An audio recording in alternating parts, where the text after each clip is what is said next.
Mīlestības sveiciens visiem valstības meklētājiem, lai tev svētīta šī diena, jo valstība ir svētība.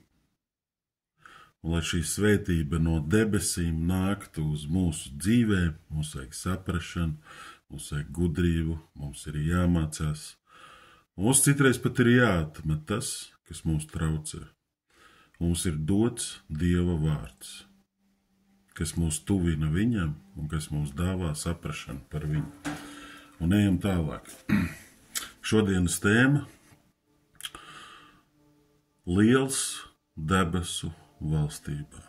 Ir viena rakstu vieta, kur Jēzus tajā pašā kalna sprediķī runā par to, kurš ir liels debesu valstībā un kurš ir mazs.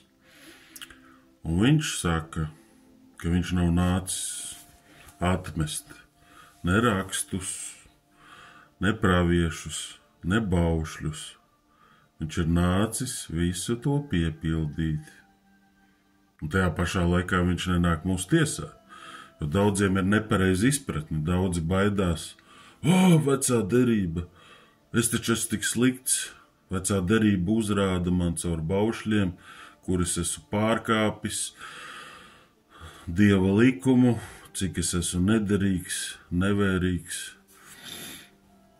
necienīgs, bet Jēzus saka interesantus vārdus. Viņš saka, pat nedomājiet, ka viņš ir atnācis atmest kaut ko. Un viņš saka, ka nezudīs neviena, pat vismazākā rakstu zīmīte, un ne rakstu galiņš no bauslības, kamēr viss notiek. Rakstu galiņš tas ir, kā latviešu valodā, pieņemsim, garumzīmīte, punktiņš, nekas nezudīs. Viss tiks piepildīts. Un tad viņš saka, ka būs tādi,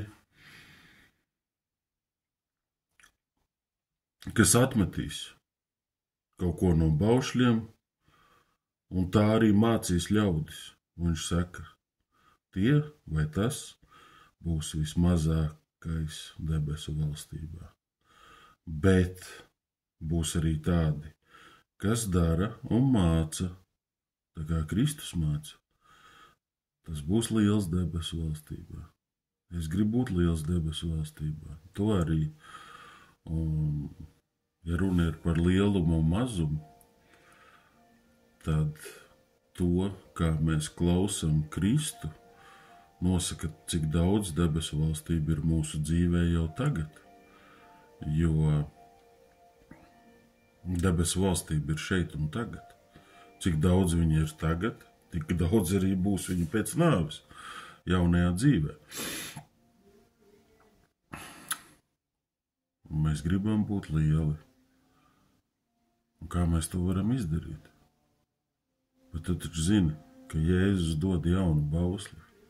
Tu zini jauno bausli, kurš neatmet veco derību, bet visu piepilda.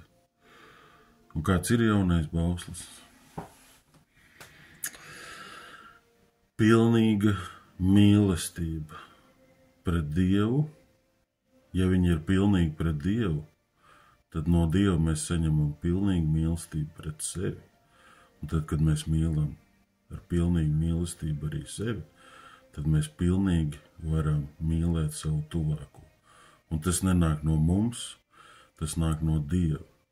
Tad, kad mēs esam tīri savās sirdīs, tad, kad mēs mīlam Dievu vairāk par visām baudām, tad, kad mēs esam paklausība, jo nākamais punkts valstība ir paklausība.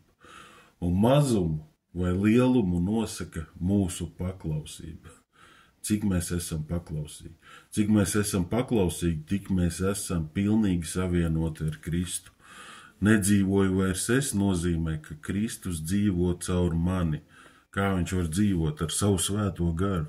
Svētais gars ir valstības spēks.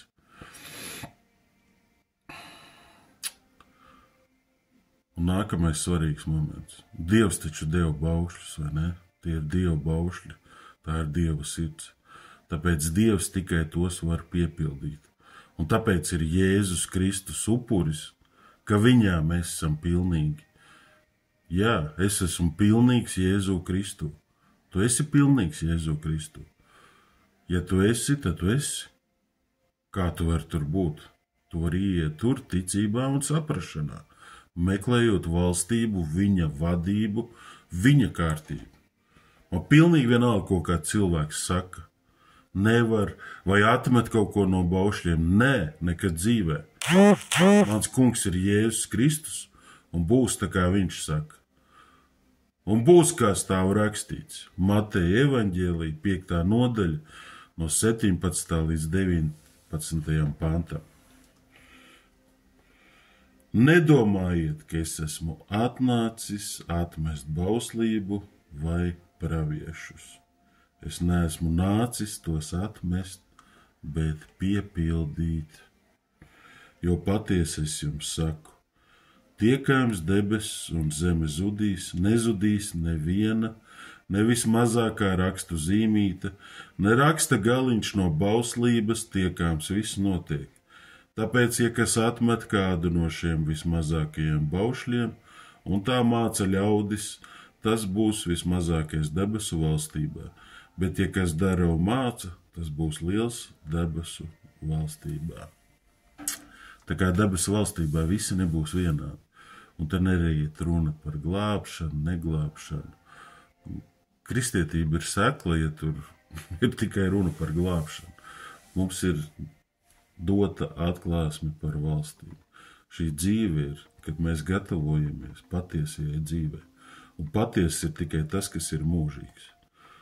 Neatdod savu uzmanību, savu laiku par īstermiņa izpriecām un lietām. Meklē debesu valstību. Esi svētīts, jebkurā gadījumā. Pat ja esi ienaidnieks, esi svētīts. Varbūt tu slikti jūties un jūties kā ienaidnieks, jo tev pietrūks Dieva svētība. Dieva labvēlība un mīlestība ir tik bagāta, ka tev vairs neuztrauc, ka tev grib sliktu darīt, ielikt. Nepatīk vai nepieņem tevi, un tāpat esi svētīts. Jēzus vārdā un svētā gara spēkā. Amen.